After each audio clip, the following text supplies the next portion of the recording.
মালিক, তুমি আমাদের রক্ষাকারী, তুমি আমাদের রিজিক দাতা।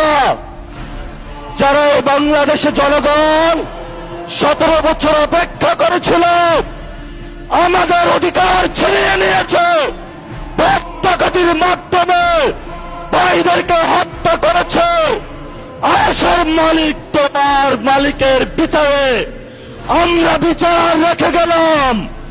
তুমি তাদের দৃষ্টান্তমূলক শাস্তি বাংলার মাটিতে জনগণের সামনে করবে।